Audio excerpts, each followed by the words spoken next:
Welcome to another week of our Public Interest Technology Colloquium. Today we've got Dr. Anne Cavoukian with us. Presenting, we can't put this off any longer. The time to preserve our privacy and security by design is now. This colloquium is brought to you by ASU School for the Future of Innovation in Society, also the Society Policy Engineering Collective, SPEC, the group that I direct, and the presentation will be recorded and broadcast at the IEEE International Symposium on Technology and Society this November 12th to the 15th. My name is Katina Michael, and I'm the program chair of the new Masters of Science in Public Interest Technology. And I also have a joint appointment in the School of Computing, Informatics and Decision Systems Engineering.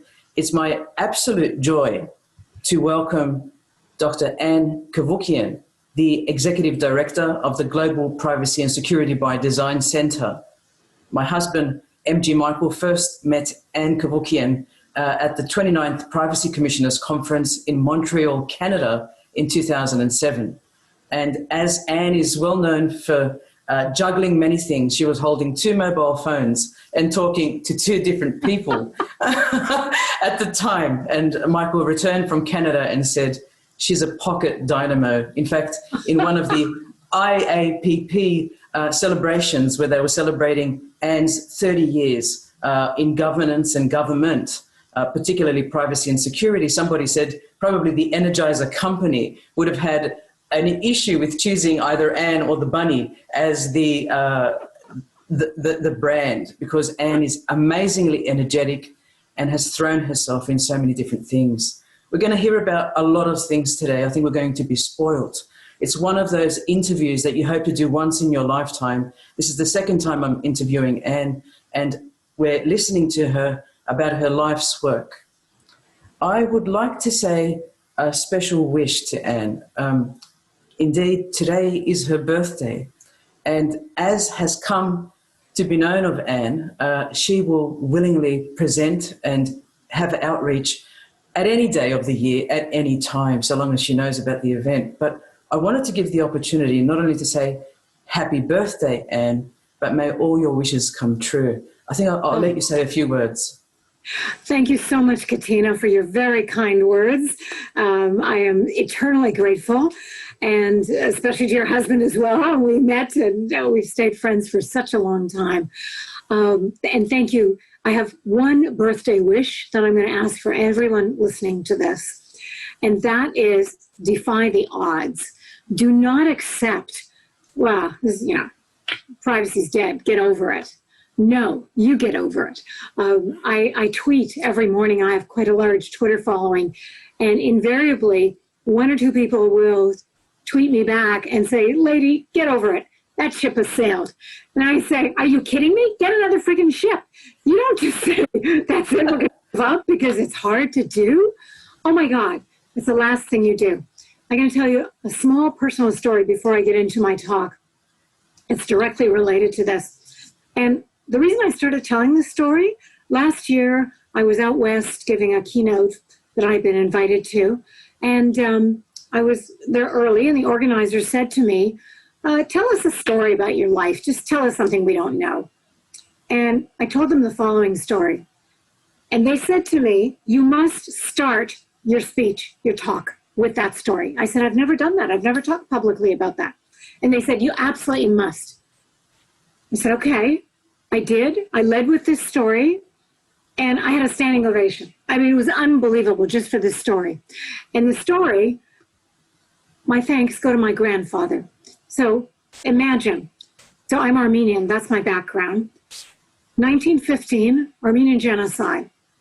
My grandfather, my grandparents, and their 3 kids, my father would have been 3 years old at the time, they were scheduled to be killed the next morning. So my grandfather is thinking, what can I do to save my family?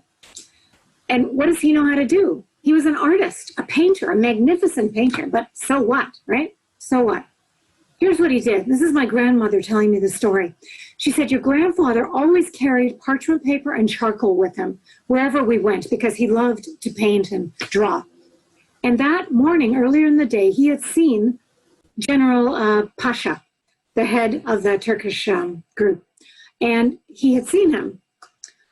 So that night, from memory, my grandfather etches a portrait of General Pasha, thinking who the hell knows what, but that's what he did. And in the morning, he rolls it up and he gives it to the soldier who was ushering them out to be killed. And he said, please give this to General Pasha with my regards. And the soldier says, stupid man, what's he going to want to do with this? Forget it. And my grandparents thought everyone was going to be killed. Minutes before they're about to be killed, General Pasha comes riding in on horseback, waving the parchment paper, waving it. And he says, who did this? I want to know who did this. And my grandfather says, Efendi, that's sir in Turkish. I did it. The general says to him, I like it very much. You and your family, you're free to go. That's what saved my father, who was 3. I mean, I wouldn't be here otherwise if it wasn't the brilliance of my grandfather to defy the odds and to think that no matter how unlikely it was that he could save his family through his art, he thought, the hell with it, I'm going to do it anyway. I'm going to try. And that's the messaging I'm giving to you. Defy the odds. Surveillance is mounting, of that there's no question. Our privacy is at risk on a growing daily basis. Doesn't matter. We have to preserve our privacy now and well into the future. It forms the foundation of our freedom. We can do this. We must do this. So if it helps at all to remember my grandfather's story, please think of that and defy the odds. So Katina, I'm sorry I started off like that, but I wanted to tell that story. Well, and those who know me know that I care about people a lot. And it wouldn't surprise you at all that the 6 hours that I've spent preparing for this presentation, I came across this beautiful, beautiful, beautiful tweet. And I'm going to run to it right at the end of this presentation. I was keeping it to the end. And we haven't spoken about this, but you know how much I adore you and I get you. And that is the whole message here. This colloquium is about understanding people, understanding where they've come from, understanding why that's important. And you've tweeted what, 50,000 tweets? I don't know how many, Anne, but many. And this morning I came across this one from 2018. You were replying to a gentleman who was accusing you of something and you said, I wasn't born in the West. My grandparents barely escaped the Armenian genocide. They valued privacy a lot more once they realized what harm could arise from the wrong people knowing their nationality. And the very previous slide, which is very unconnected to Twitter, was this. Would you like to tell us about this? Can I tell you the story? So, yes. I also paint, but I didn't know I painted. I started maybe around 2010, and I was just trying to look for something that was not a right brain activity. And my grandfather was a brilliant artist. My father was an amazing portrait photographer. And so I thought, I must have some of this in me. So I just started etching and painting, and that's one of the first ones that I did. Thank you for finding that. Well, what's amazing is your grandfather saved his whole family and, in fact, is probably responsible for your birth in Egypt years later. And yes. I think something, you know, a lot of people ask what motivates someone to actually dedicate their entire life to a field, whether it's human rights, privacy, security, First Nations people, whether it's women who are suffering and surviving domestic violence, whether it's the field of autism or dementia, whether it's cancer specialization, whatever it is, there has to be something that awakes in you in the morning, a calling that says, I'm going to be motivated to dedicate my life to this. And I think for those who don't know your story, and if I was to switch screens here, again, there was no fudging on my part. These screens were open before this talk began.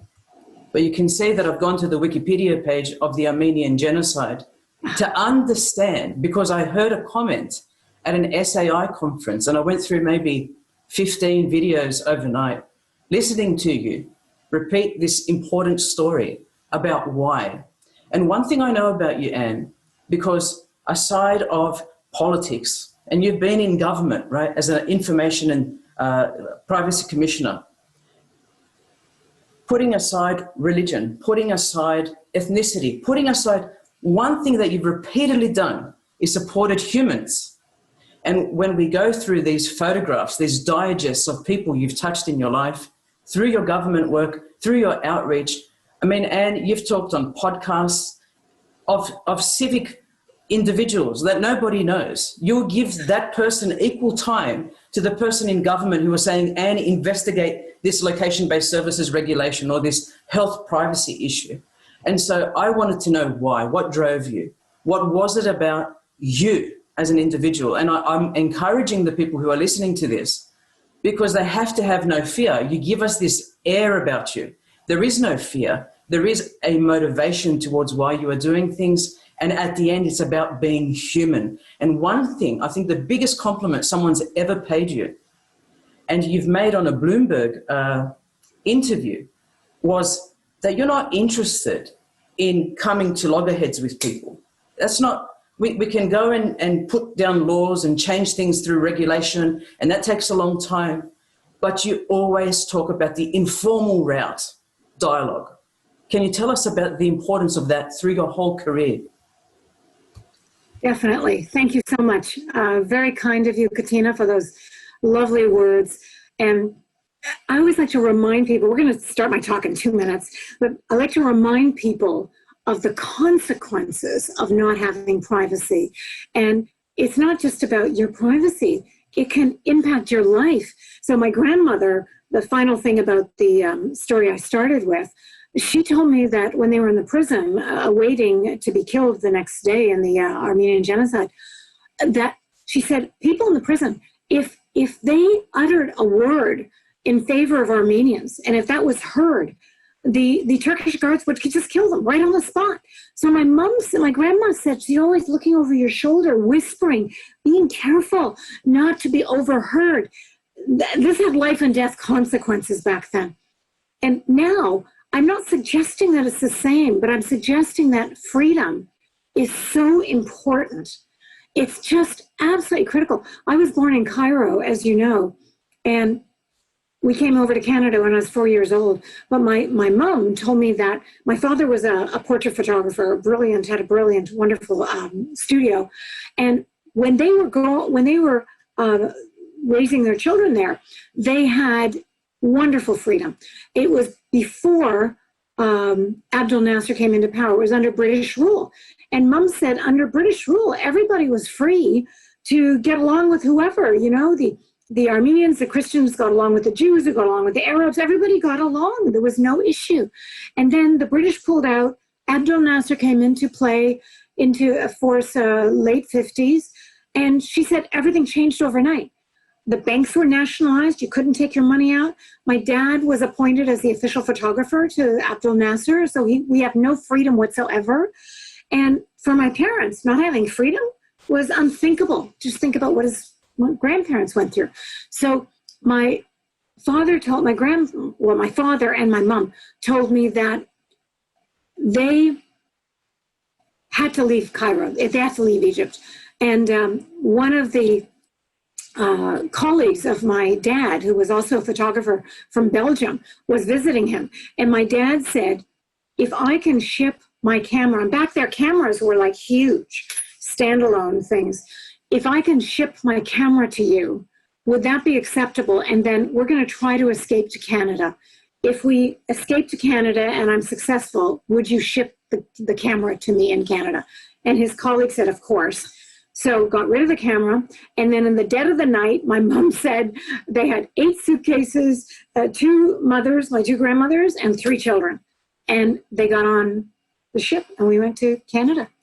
And when we arrived here, we stayed in the basement of a friend's home, thank God, a dear friend. And we stayed there for 6 months until my dad got his business up and running.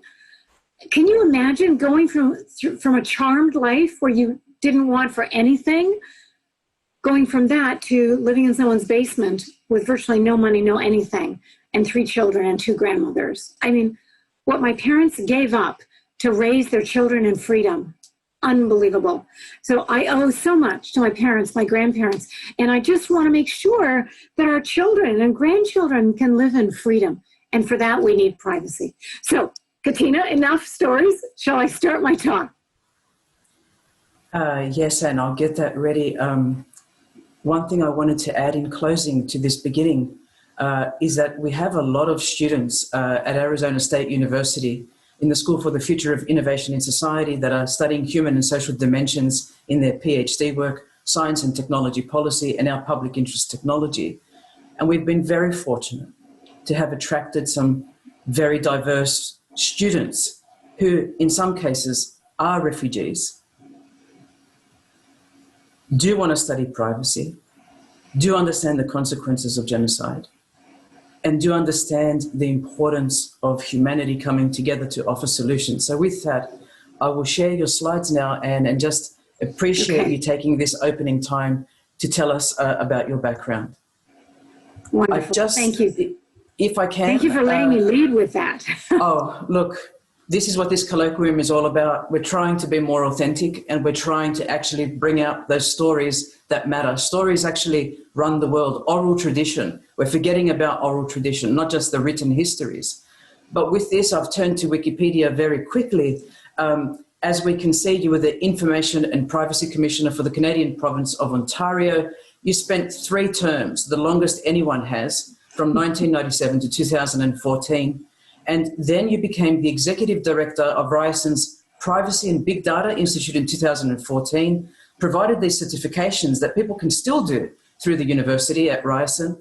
And then in 2017, you took up a Distinguished Expert in Residence at the university's Privacy by Design Center for Excellence. And now you're running your own company, which you're calling a center, right? It's Global Privacy and Security by Design Center. But I also wanted to give people right up front the website that they can go to and see your myriad of videos. And then this fundamental time, people have commented that one of the great things about your work is that you were able to brand what you did so that it was accessible by people. In this case, the Privacy by Design has been translated in 150 different languages. And these are the 7 foundational principles that we now find embedded in the European GDPR, the General Data Protection Regulation. So with that, Anne, over to you.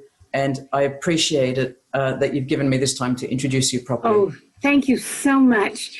And I want to tell your audience, if you're in Arizona, we have a place in Arizona. We come down in the fall, November, and then I go back and forth. Now, with COVID, who the heck knows when we'll be able to return there, but I'm looking forward to it. And then if you want to contact me, I would love to offer whatever help I can in any way. Okay, let's start by the next slide. Let's dispel the myths. I always want to start with that slide because the next slide, please, you'll see that people often think privacy is about secrecy. It has nothing to do with secrecy.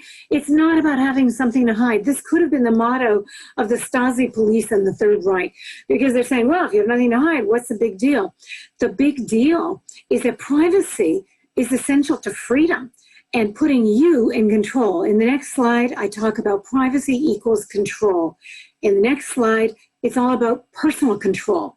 You as the user, it's critical that you be in control of your information. That freedom of choice is essential because you see, only you know the context associated with your data. Nobody else knows that. Is it sensitive? Is it not?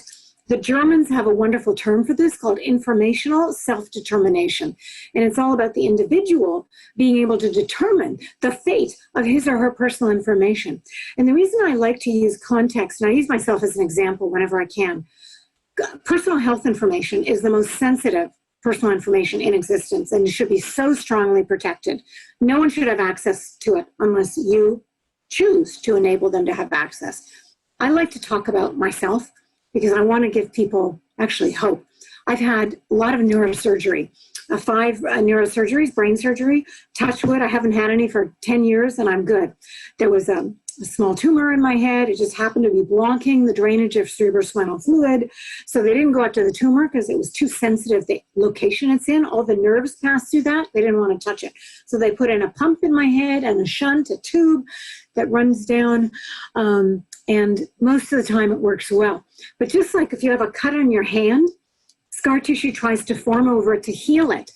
Well, if you have a pump in your head and it's open and it's got to pump out cerebrospinal fluid, otherwise, it'll grow in your head and you'll have a stroke and you'll die. So it's essential. Scar tissue sometimes wants to form over the pump because it thinks you're injured and it wants to heal you.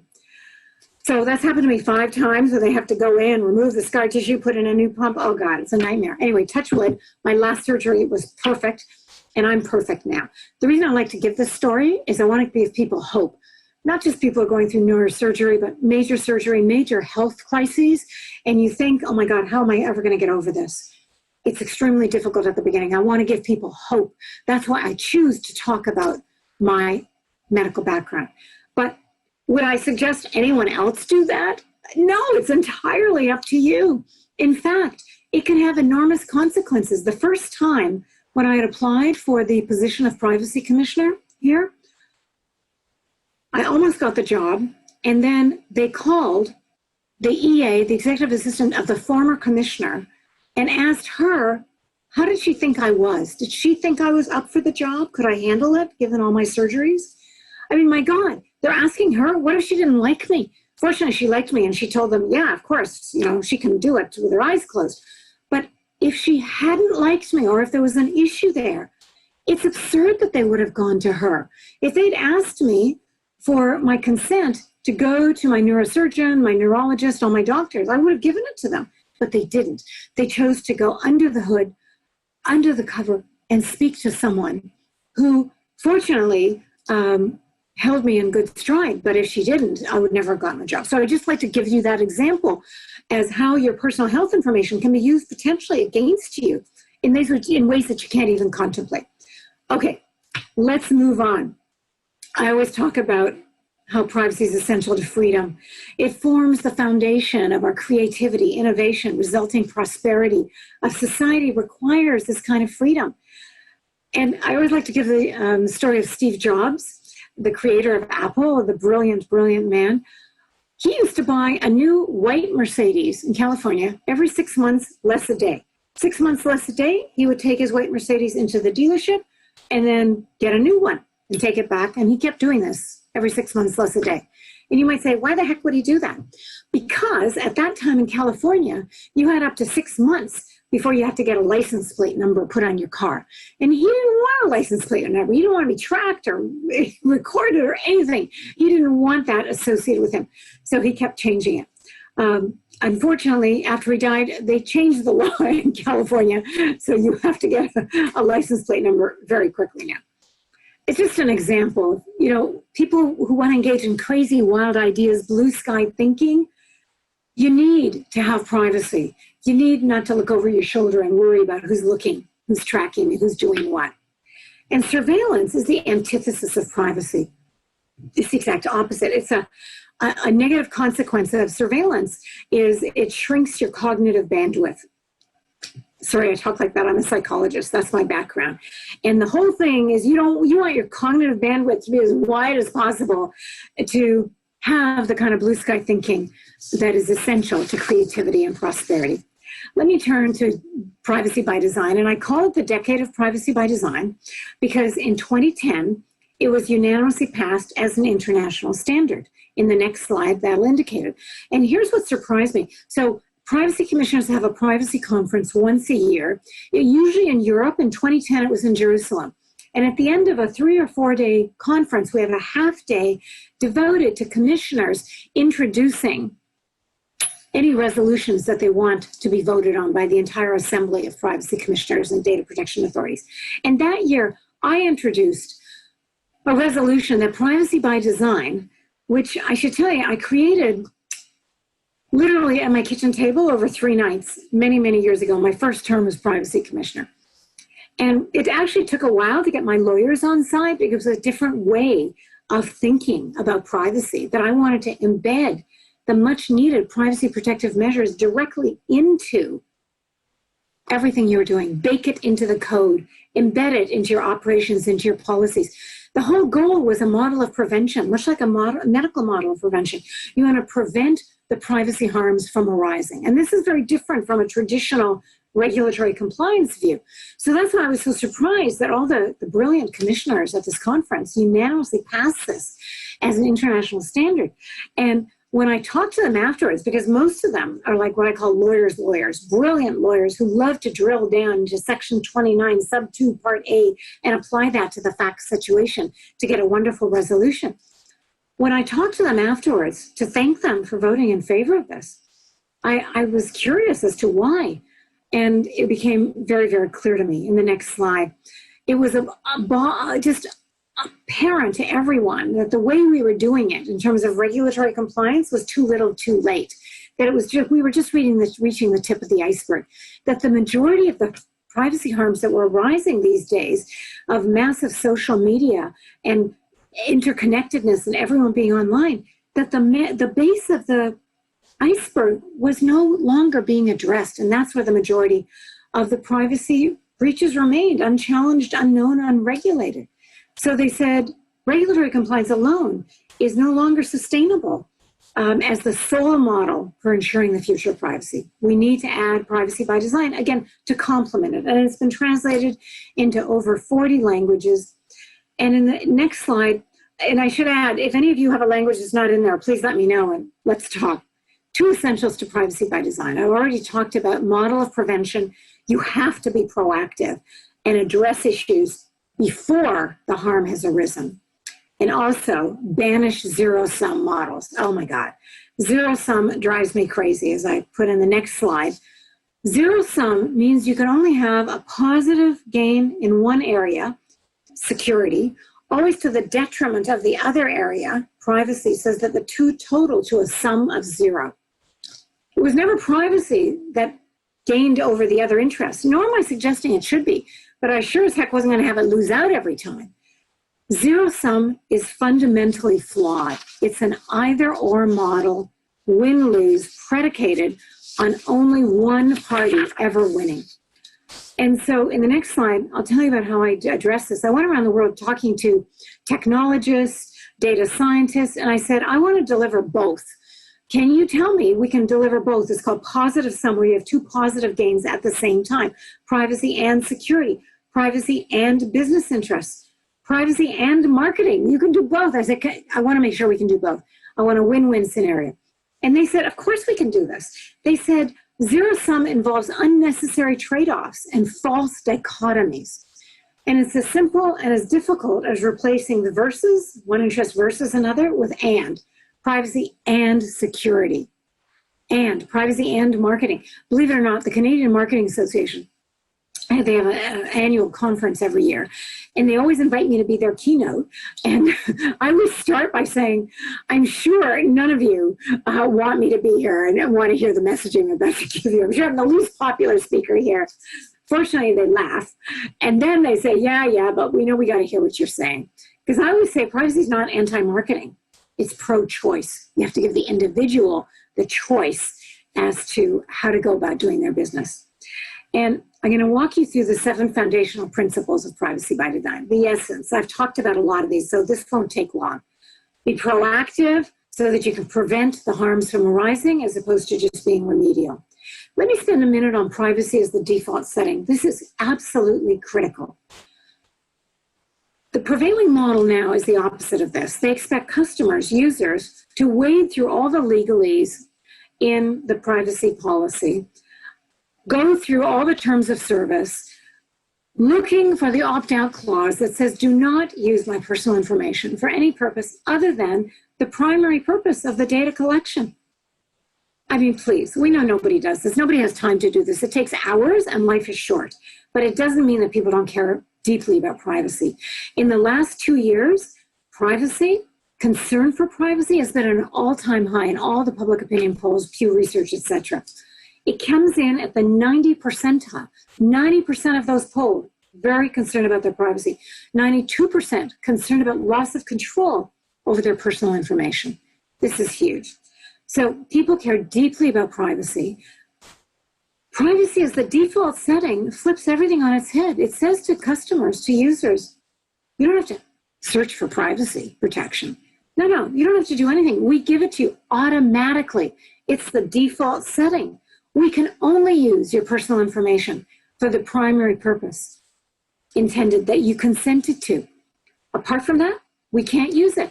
And if down the road, a secondary use arises that we would like to use your information for, we have to come back to you and seek your positive consent for the new use. This is a game changer, and it delivers loyalty and customer appeal like no other. It builds trusted business relationship with your customers. Companies that have gotten certified for privacy by design have come and told me that it's a game changer. It builds customer trust like nothing else, so that when they do go back, if they have a secondary use that they need to obtain additional consent for, they said they always get it. We always get consent because we've built that foundation of trust through privacy by design. So privacy as the default setting is huge. And as you heard, and you will hear a little further on, it's also been included in the EU's GDPR legislation, which is huge. Okay, privacy embedded in design. The reason that's important, embedding it, baking it into the code, is because you have to have a way of ensuring that it is seamlessly integrated into your operations. Not that someone has to think about it every time, and we got to add this. No, it's essential, it's embedded. I've talked about full functionality a lot, so I'm not going to continue to berate you with this, but it's so important. And let me just tell you a very quick story. When I was a graduate student at the University of Toronto in Canada, I was just in awe of Anatole Rappaport, who was a professor at the university at the time. He created game theory, which is where zero-sum, positive sum comes from. And I remember I used to go and just fawn over him. And I remember asking him, I said, Professor Rappaport, why is everyone embracing zero sum?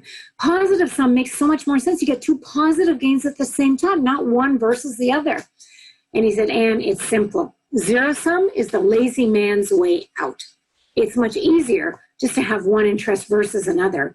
But the end result of positive sum multiple gains is so much more far-reaching. So please remember his words, do not take the lazy man's way out. We can do positive sum, make it win-win. A word about security. While the term privacy subsumes a much broader set of protections than security alone, if you don't have a strong foundation of security these days from end to end with full life cycle protection, in this day and age of daily cybersecurity attacks and phishing and everything, you're not going to have any privacy. You have to have a very strong foundation of security. Privacy and security, they go hand in hand. Visibility and transparency, this is so obvious to me, keeping it open to your data subjects. It's their personal information. They should have access to it. Companies who do this have also told me that it's a big win for them. Why? Because the information you have on your customers, since you have thousands of customers, you don't know if it's accurate or not. You can't check everything. Individuals can. The individual, by accessing their own personal information, will say, oh, no, that's wrong. I don't know where you got that from, or that's changed. So they correct the information you have on them, and it enhances the quality of all of your data. It's a total win-win. And finally, respect for user privacy, keeping it user-centric. So important. And it's not a big deal. If you keep it user-centric, all of this flows. So that's the essence of privacy by design. To me, it's like motherhood. Apparently, it's not like motherhood to most people, and we have to do this. And you might think, well, maybe this is interesting, but can't work in real life, right? It's too difficult. And au contraire. In the next slide, you'll see that we've operationalized privacy by design extensively. This was years ago. This is a compilation of 22 papers that we wrote with all of the major tech companies. Think of any major tech company: Microsoft, Intel, HPE, Oracle, IBM, of course, and I'm sure I'm leaving out a number of them. We partnered with them to produce 22 papers addressing these different areas because we wanted people to know mobile communications, remote home healthcare, surveillance, NFC, smart meters, and the smart grid, biometrics, of course, surveillance cameras. We can do this. We can do it all. It's so very, very important. I remember one paper we did with Intel on remote home healthcare. As you know, the population is aging. A lot of people are alone, living in their homes, and they want to stay in their homes, but they're alone. So they might need some assistance.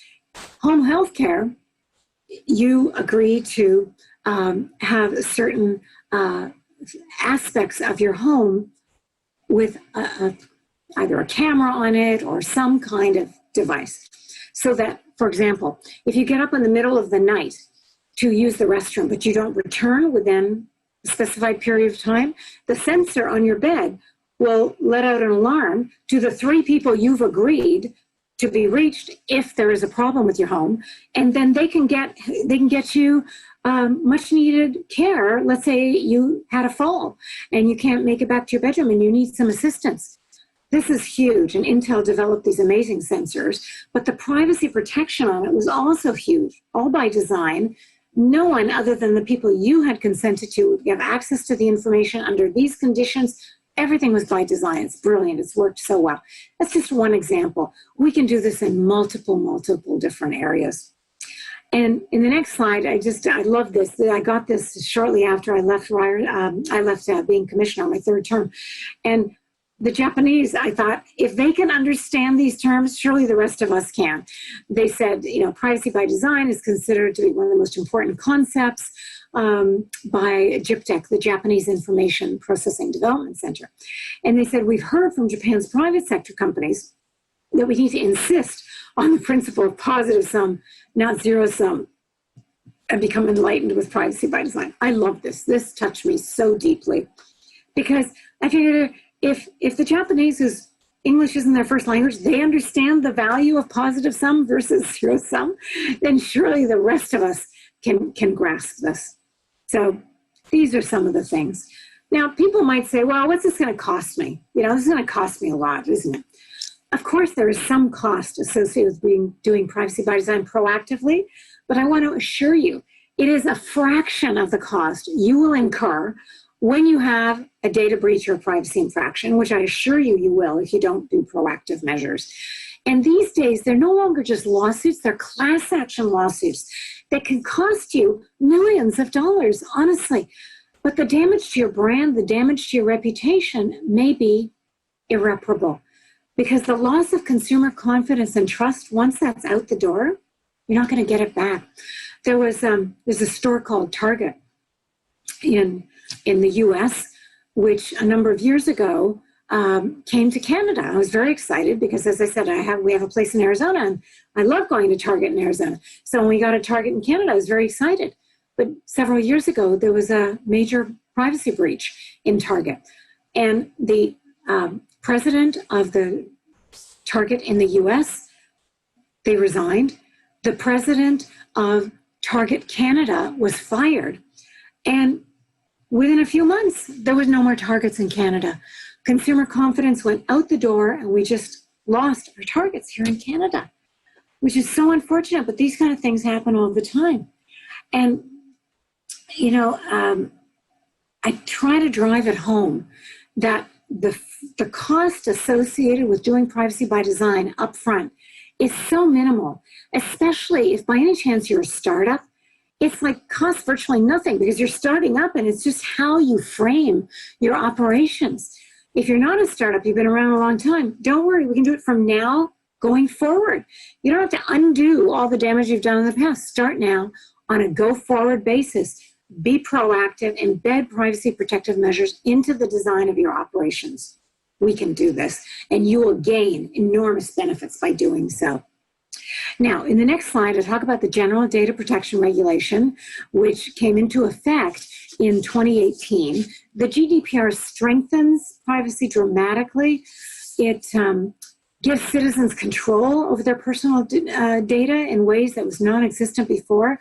And if you recall, I talked about how critical, absolutely essential personal control is to privacy, and it's embedded in the GDPR. And countries all around the world are trying to mirror the GDPR so they can engage in trade easily with all of Europe, which is what everyone's goal is. It's wonderful. And the next slide, this was my delight. In addition to all the things I said about the GDPR, they added the language of privacy by design as data protection by design, and privacy is the default directly into the law, Article 25. And I should tell you, in North America, we're called privacy commissioners. In Europe, they're data protection commissioners, but it's the exact same thing. And including privacy as data protection by design and default in the EU GDPR is just huge, absolutely huge. And it's made it grow dramatically. In the next slide, now I want to make it clear, I would not be so bold as to say this, but Information Age a number of years ago said that it's not too much of a stretch to say that if you implement privacy by design, you've mastered the GDPR.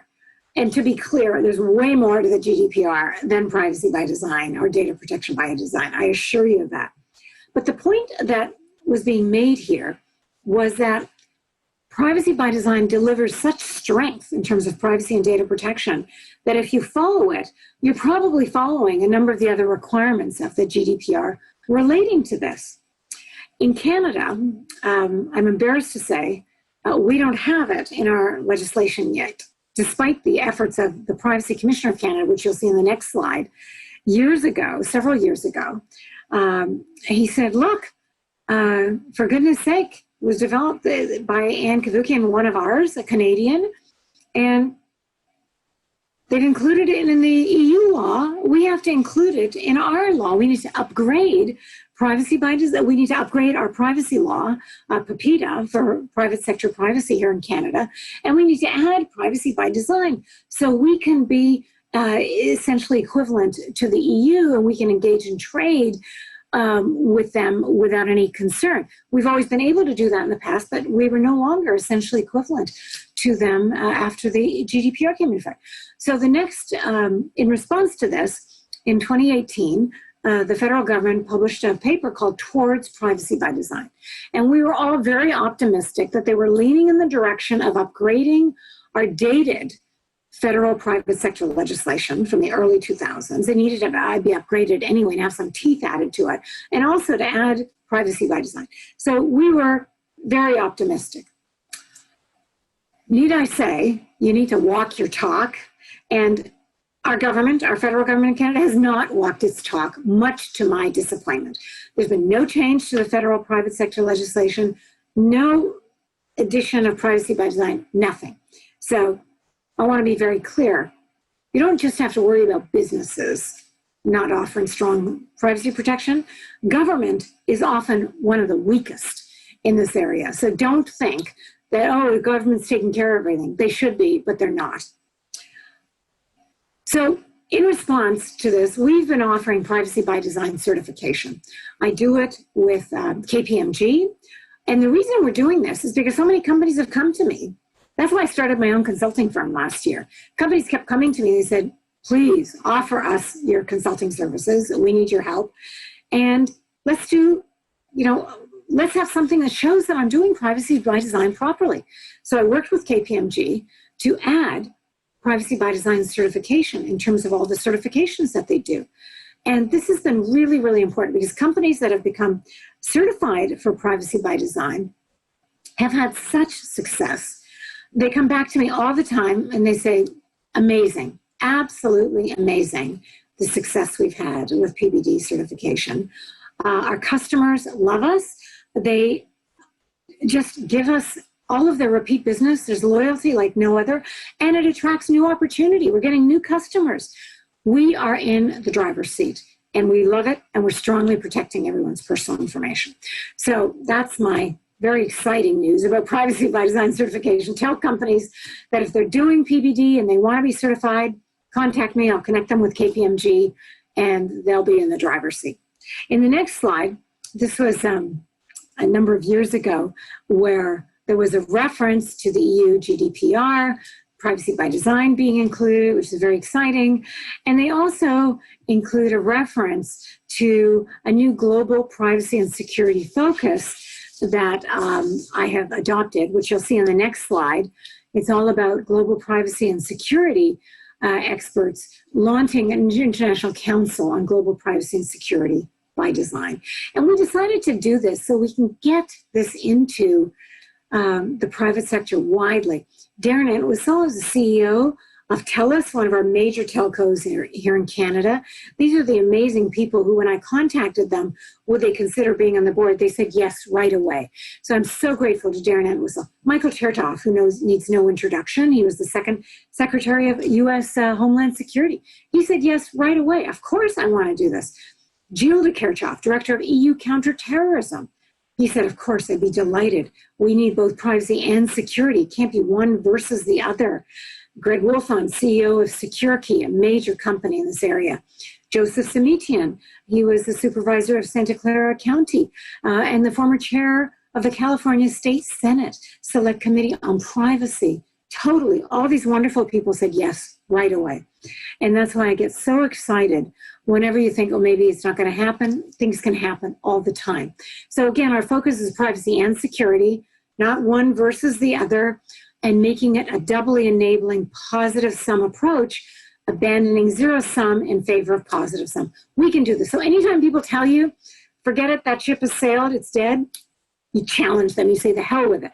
Right, use better language than that. Do not think this is dead. Privacy is just beginning to grow, and this will continue to grow. Now, I'm going to turn next to, and this is just, I'm also offering a course on privacy by design online, and next month I'm actually going to be offering a new course called Trust by Design, because trust, there's such a trust deficit right now, and we need to build trust, and it's an extension of my global privacy by design framework. So in the next slide, you'll see I'm going to switch to facial recognition now and talk about facial recognition for the next 10, 20 minutes, and then I'll end by talking about COVID-19 and how we need to arm ourselves to ensure that privacy is preserved despite this pandemic. So in the next slide, I'll talk about facial recognition. So many problems with facial recognition. First of all, it's largely invisible. You rarely know it's operating because it's usually operating in the background. There's a CCTV camera somewhere and you don't know about it. And the worst thing is your facial image is the most sensitive biometric in existence. It deserves the strongest protection possible, not just operating in the background, grabbing your face. It's appalling. And I worry about this so much because I'll tell you stories a little later on about what this can do in terms of identity theft. And it's just huge. When I was privacy commissioner, so many victims of identity theft came to me. I'll tell you more about that. In the next slide, I talk about the US, where facial recognition is coming to airports in the US, of course. But let me make something clear. Let me distinguish between the two types of facial recognition. There's one-to-one comparisons and one-to-many. One-to-one is fine. I have an Nexus card because I used to travel when one could travel into the US all the time for speaking engagements, etc. One-to-one means your live face is compared to a picture of your face that appears, for example, on your passport. So your live face is compared to your picture, and if it's a one-to-one comparison, and if it matches, you're good to go. One-to-one is wonderful because it's totally under your control. You have consented to it, given positive consent to your facial image connecting with the picture that you have consented to that appears in your passport. One-to-one is fine. One-to-many comparisons is what we're talking about here by facial recognition. One-to-many means all the CCTV cameras that are bound. I mean, in the UK, there's like 4.2 million CCTV cameras, and they compare your facial image as you're walking down the street to a whole thousands, hundreds of thousands of facial images they have to see if you're the bad guy they're looking for, the person of interest. The thing you have to know is that facial recognition has the worst accuracy imaginable. In the UK, where I mentioned the millions and millions of cameras, there's an 81% false positive rate. 81% of the facial images that are compared falsely identify you as the person of interest they're looking for. Can you imagine 81% saying my face is the bad guy? Appalling. And there's no point in even using it. Let me just continue with my slides and I'll keep talking. It's also come into Canada as well. And as I mentioned to you, one-to-one comparison, no problem. That's going to take place and it will be to your advantage. Again, it's all positive consent. But the one-to-many is where you have to be so concerned. In the next slide, I talk about facial recognition applications. And here's one example that happened in Canada. In Alberta, there's a mall, a big mall called Cadillac Fairview. They're all across Canada. But in the one in Alberta, what people were noticing was when they went to a kiosk to ask, where's this in this store, they noticed that somehow their facial image is being captured at the kiosk. And they haven't consented to this. They weren't notified of this. Zero control. And hundreds of complaints went to the Federal Privacy Commissioner and said, why the heck are they capturing my face without my consent, without anything? And people stopped going to this Cadillac Fairview Mall. That's the problem. You're going to lose business if you don't protect privacy, especially if you go about doing so in this backwards manner. So Cadillac Fairview, thank God, stopped the facial images, the facial recognition, until the Federal Privacy Commissioner makes a ruling on all the complaints he's received. But it's appalling they would do this. I gave you the comparison, 81% inaccuracy, false positives in the UK. There was a report that came out just 2 months ago in Detroit, Michigan, in the United States. They found that 96% of their facial recognition matches were false positives. 96%. Can you imagine? I mean, why bother doing this? It's especially inaccurate for people of color, Black individuals, etc. But it's a huge inaccuracy rate. And that's what is so appalling about this, is why you would allow this to continue. It's just staggering, and we have to bring an end to it. And fortunately, in the United States, especially a number of states, a number of cities, San Diego, Texas, Oakland, a number of them are outright banning facial recognition completely. They're saying, given all the false positives, there's no point in doing this. Let me mention this about identity theft. When I was commissioner, as I said, a number of individuals came to me who were victims of identity theft, seeking my help. And they said, look, these credit card companies, they keep telling me I got to pay up for all these charges. And we keep telling them that wasn't me. I didn't rack up those charges. That was someone who stole my identity. But they don't believe me. So I said, the first thing you do is you go to the police and make sure you file an occurrence report. That way, it's a reflection that you have claimed that your identity was stolen and have gone to the police to indicate that and seek their assistance. And then I would help them as best I could to retrieve their identity. And it's very, very difficult to do. And they were plagued with this sometimes for years. This is what is so appalling with facial recognition, that it results in this kind of horrible identity theft, etc. And we have to keep moving forward. But for every negative, there's a positive. There's an amazing Israeli company called DID. And what they do is they protect your facial identity from face recognition technologies. It is fabulous. I work with them very strongly. And what they have found is that the risk of privacy, of course, escalates dramatically as more and more systems are adopting facial recognition these days. And all organizations that handle these images, governments, corporations, security agencies, they face growing challenges involving regulatory requirements and sensitive security issues. There's so much that's going on. DID is an amazing company that, in the next slide, they have groundbreaking technology that produces images that are unrecognizable to facial recognition algorithms while keeping them similar to the human eye. So if you were looking at my face, you would still be able to tell this is an image of Cavoukian. But the facial recognition algorithm would not be able to do that based on their technology. So their facial distortion is specifically designed to make it difficult for AI to overcome. It's absolutely brilliant. And I like to offer my assistance to them every time I can, because it will give you some sense of, we can't keep doing this. This is the example I want to give. At the beginning, I said, look, for every negative, there's a positive that can arise. And there are going to be more and more negatives like this, but the negative being facial recognition.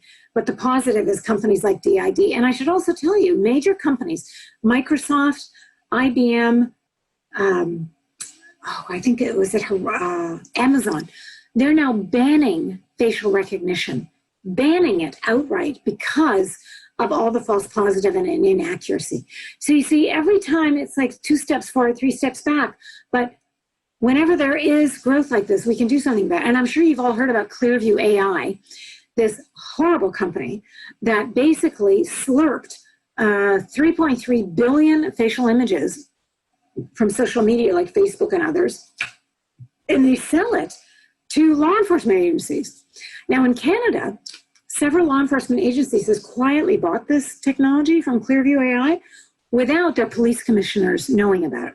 When I learned about this here in Canada, in Toronto, and went to the police commissioner at the time, as soon as he learned about it, he shut it down. He didn't know his staff had bought this technology, and he shut it down. And that was the story all across Canada, that once the head of the police agencies learned that they had bought this kind of technology from Clearview AI, who clearly wasn't authorized to have the data, let alone sell it, they shut it down. So again, for every negative story, there's a positive. Don't give up hope. Never, ever give up hope. I'm going to end by talking about COVID just for a few minutes in the next couple of slides. In the next slide, I talk about the push to contact tracing. Let me just spend a moment on this.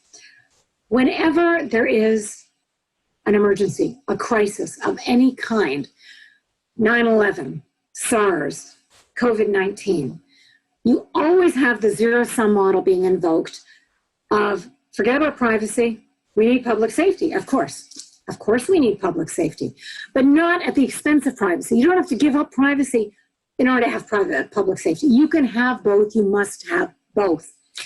And I love this letter. This came out early in the year. 300 experts, epidemiologists from all around the world, 26 countries, globally signed a joint letter warning everyone, governments, that unless governments build contact tracing technology in a privacy protective manner, it will fail, full stop. That's what they said. Because you see, it's absolutely vital that individuals' privacy be protected as well as having contact tracing. You can't create contact tracing apps that don't protect privacy because otherwise they're going to be repurposed. And it will enable unwarranted discrimination and surveillance. It's vital that we not create a tool that enables large-scale data collection on the entire population now or at any later time. And these experts and epidemiologists, these aren't privacy experts. The doctors, epidemiologists, physicians, etc. And they get it right away. I was so delighted when I saw this, and I use this in all of, I do a ton of media interviews every day, and especially at the beginning, March, April. This was such a huge story. Well, we got to trace people. No, you don't. In the next slide, there was another letter as well, this time from the UK, 177 cybersecurity experts, again, warning the British government that contact tracing app could be used to surveil people even after the coronavirus has ended. And Britain, the UK, in addition to Australia, was one of the ones that started with a contact tracing app that was, in fact, privacy invasive. It was appalling. It could trace people and engage in surveillance. They had to ditch it and use the following one. There is an amazing contact tracing, actually they call it in the next slide. It's surveillance, it's not called contact tracing, it's called exposure notification API. Apple and Google partnered together, which they rarely do.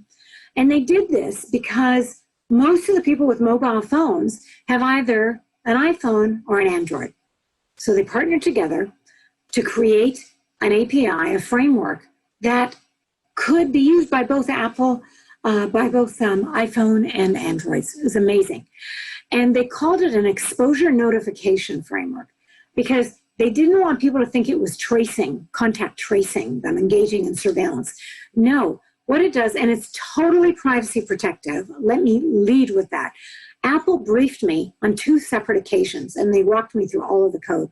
Because you see, they know me, and they know I always look under the hood. You know, I always say trust but verify. You always have to make sure that they're walking the talk. So they, on 2 separate occasions, walked me through all of this and all of the code of this framework. There's nothing that collects any personal information. Your privacy remains completely intact. No personal information is collected, no geolocation data, nothing. And it's entirely under your control. You choose whether to download this app.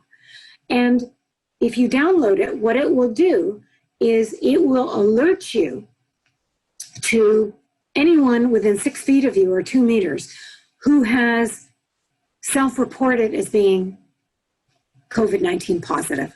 Then you can decide what to do.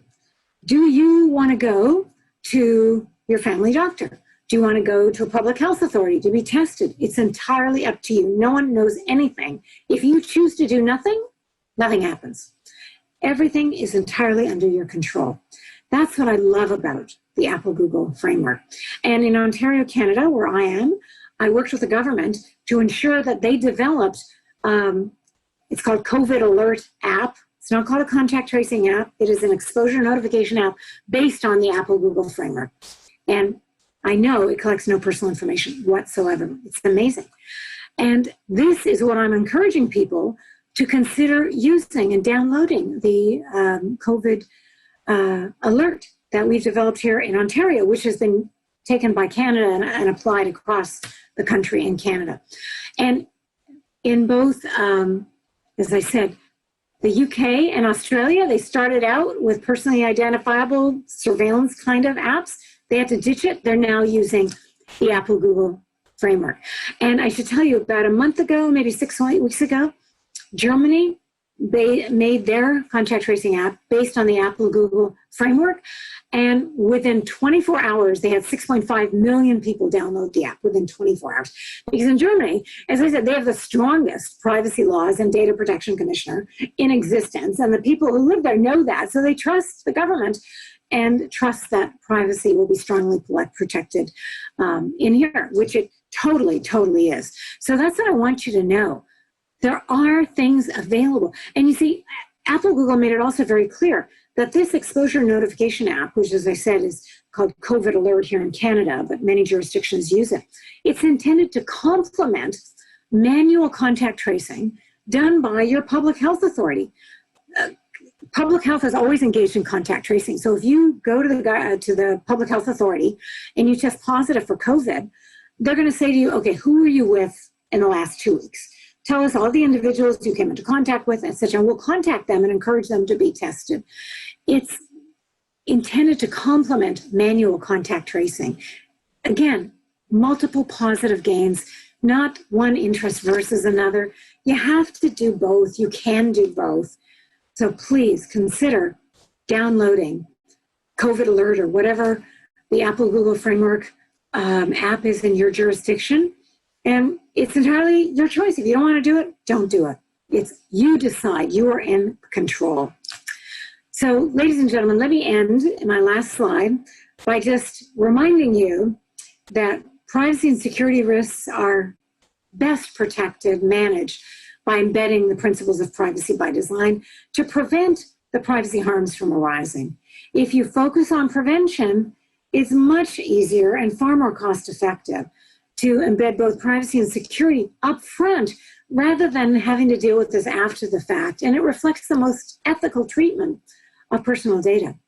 So get rid of zero-sum thinking, embrace doubly enabling systems of positive sum, multiple positive gains, privacy and data utility, privacy and security. And as one of my European colleagues told me a long time ago, he said, you know, if people are smart, they'll lead with privacy by design. But most people, you know, they're not there. Most governments and companies just leave privacy to be protected by chance or worse, by disaster when you have a privacy impediment and a data breach. So avoid that, embed privacy by design, and then get a win-win. Thank you very much, ladies and gentlemen. In the next slide, if you have any interest in following me on Twitter, As I said, I tweet every morning the latest stories, groundbreaking stories, and I'd love to hear from you. Thank you very much.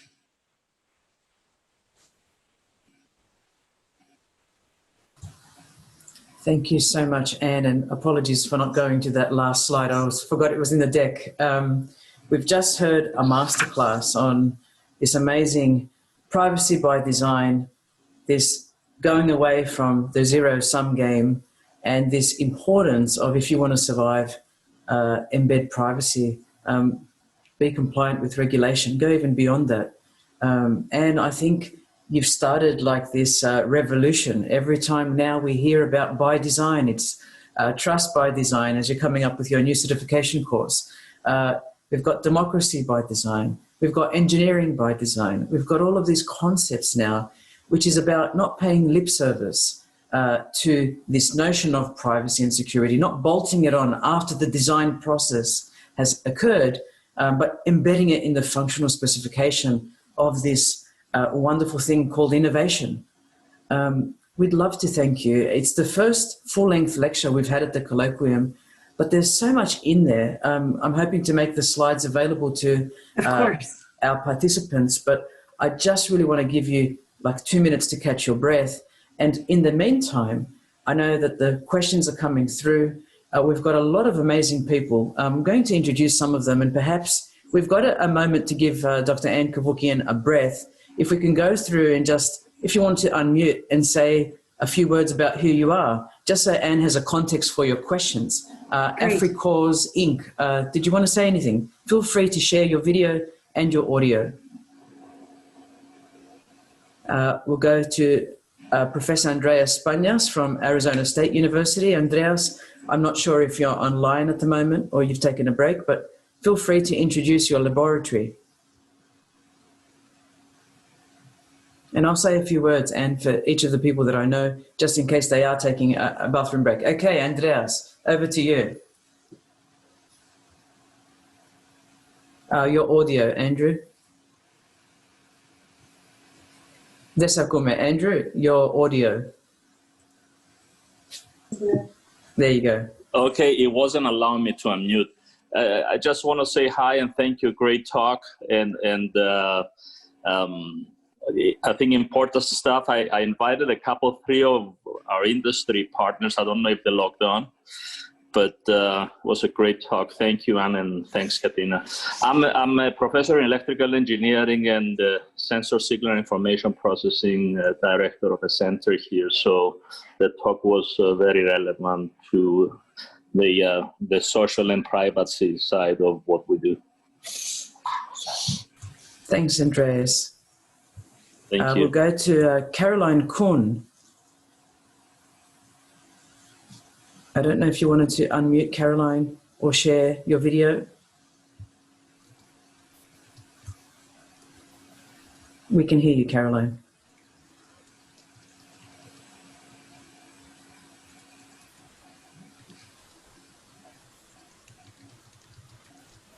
I think Caroline might be typing a message to us. She doesn't realize she's unmuted.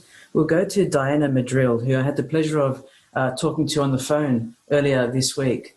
Diana, did you want to say anything as a matter of introduction?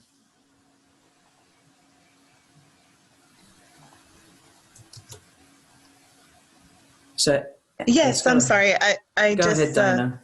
Thank you so much. I really do appreciate all that you had said, Anne, and you definitely motivate me, and I thank you for giving me hope that this is actually happening, and I appreciate all that you do to protect us individuals and in this invisible world where a lot of us can't see that. And it's been a privilege to be in this virtual room, and I appreciate all that you do.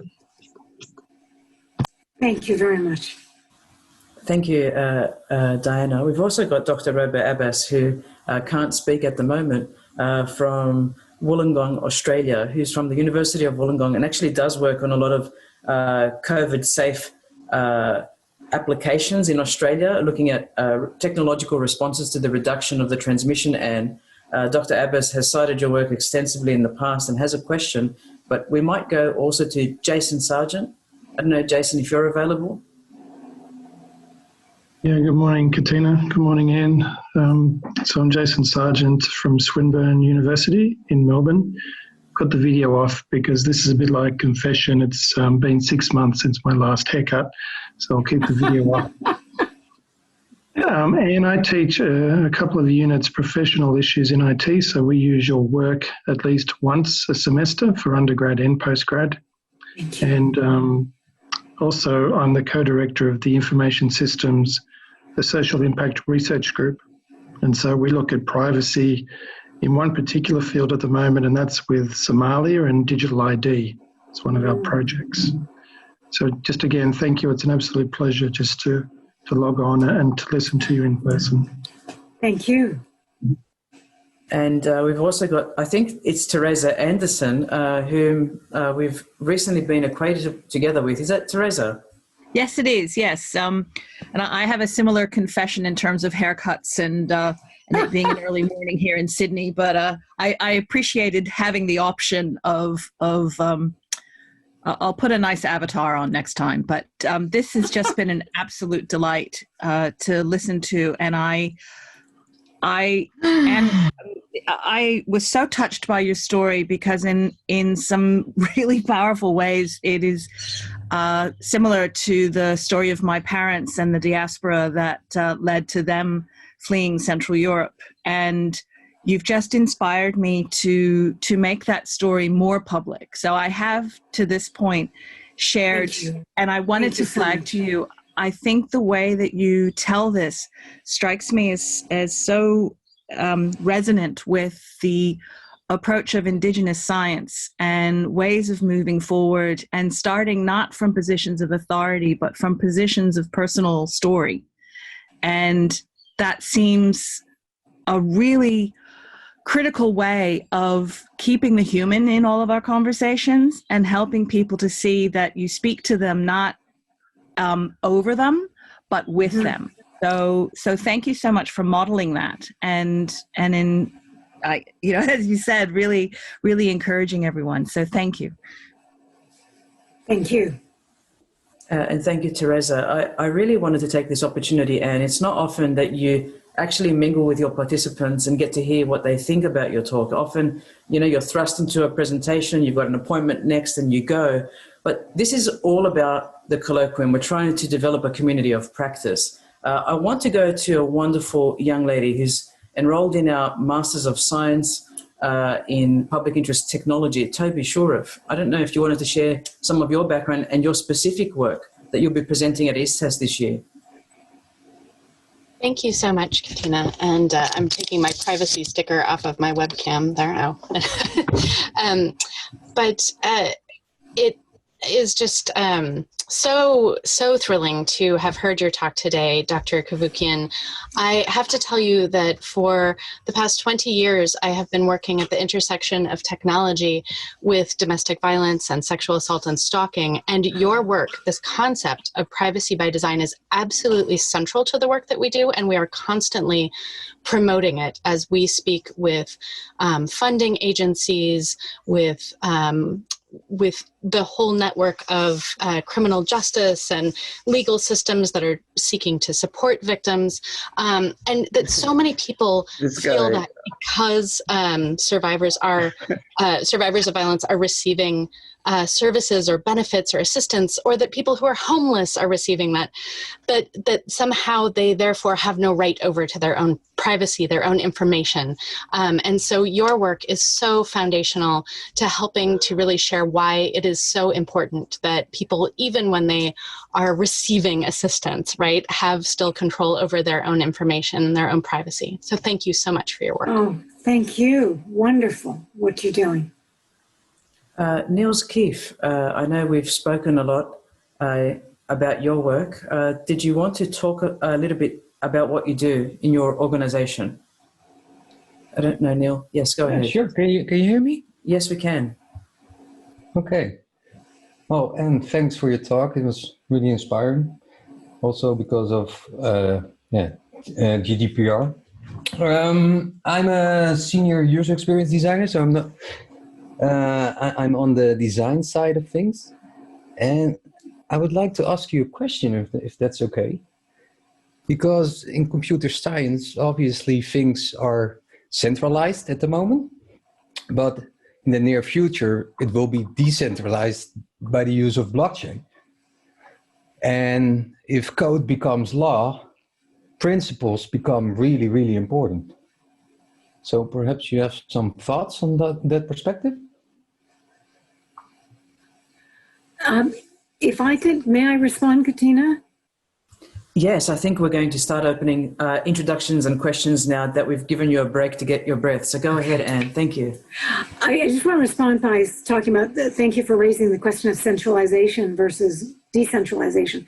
I'm working with Microsoft now and a foundation. It's called the Decentralized Identity Foundation. And it works everywhere. You know, Microsoft, IBM, others are all participating in this. And the goal is to decentralize identity so that individuals have control over their personal identity, which is like one of the most important aspects of privacy. And the fact that major companies like Microsoft and IBM and others are supporting this just makes my heart sing. And that there is a decentralized identity foundation already consisting of lots of partners and talking about verifiable credentials and how do you do this. So I'm very optimistic that we will get to increasingly to a decentralized model where your personal identity isn't in the hands of the major companies and their centralized databases, you know, Google, Facebook, etc., and you have no control. No, we're going to try to return control back to the individual relating to their identity through verifiable credentials that reside with the individual under their control. So I'm very excited about this. Amazing. Thank you. We're going to go to Tara. Tara, you had a question according to the chat.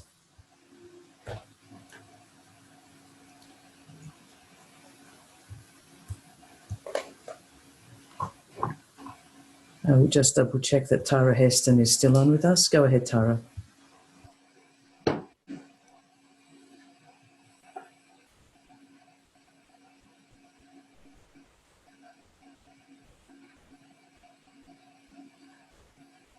Tara may have taken a break. I want to go to a question that was posed by Dr. Roba Abbas, and it was to do with the end of your presentation. And she says, thank you for the brilliant presentation, Dr. Cavoukian.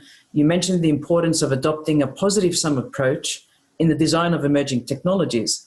Recently, and in the context of COVID-19 contact tracing apps, more specifically, we've witnessed some governments and other stakeholders adopting a zero-sum argument, i.e., safety versus privacy, as opposed to and.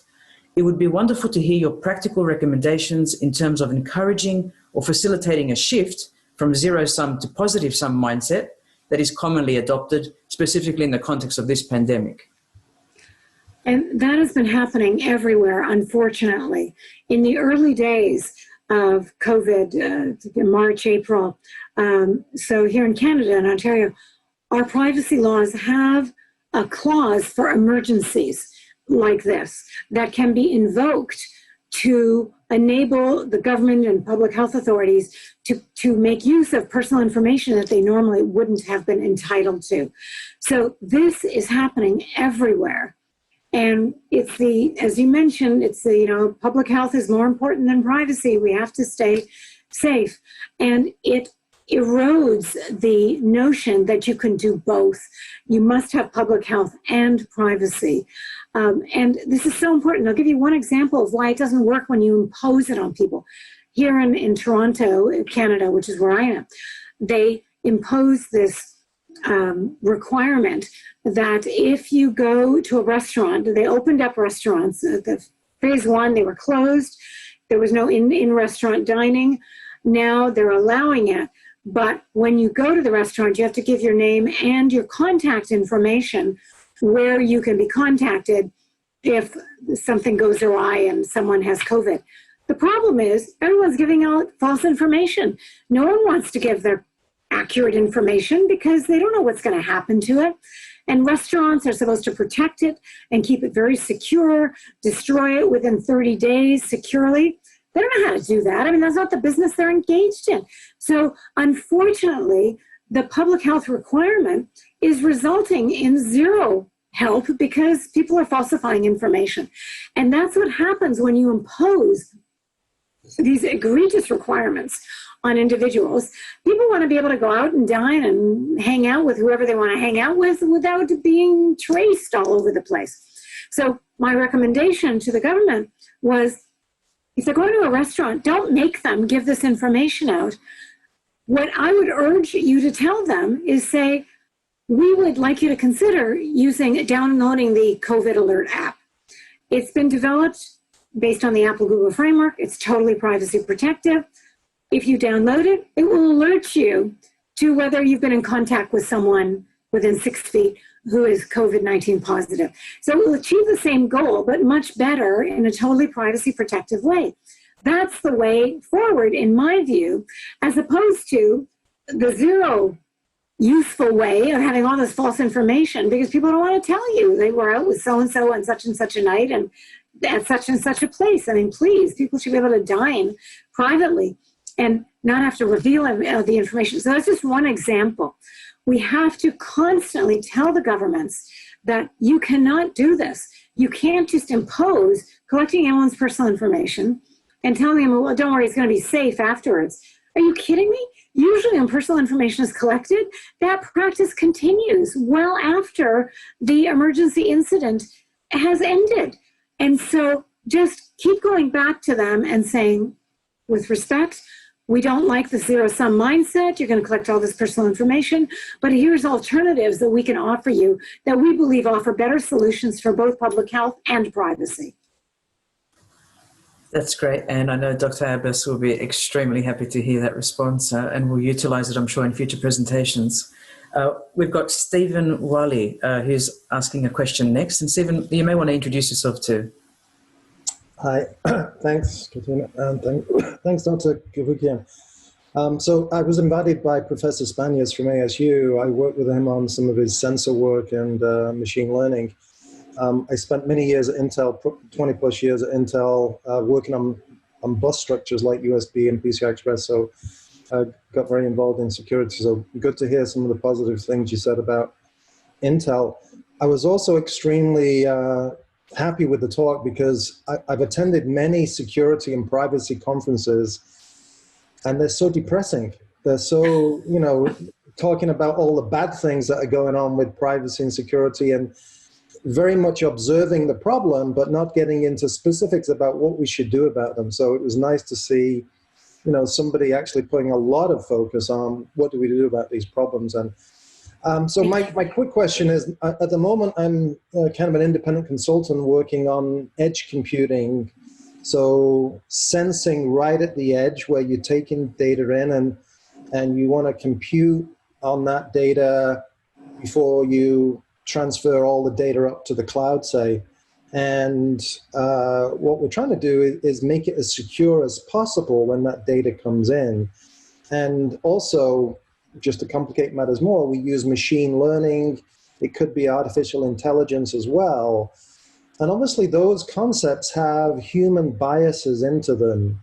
As people write algorithms, whether if I'm doing an automated autonomous vehicle, which way should I go? Do I knock grandma over, or do I knock the child over in the road, etc.?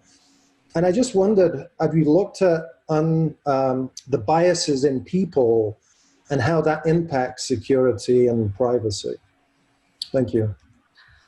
That's a very good point, Stephen. The biases are obviously in existence, and detecting them and addressing them can be extremely difficult. I am not personally involved in research in that area, how to address biases, etc. But the fact that you raise them is very, very important. This can work both either in favor or to the detriment of the individuals involved, and clearly has to be addressed. So I wish I had a better answer for you, because I do not. But I would love you to keep me informed of any advances you make in that area, because I would love to learn about how to address these issues as well. So I do apologize that I don't have an answer for you. Okay, thanks. Keep me I know. posted.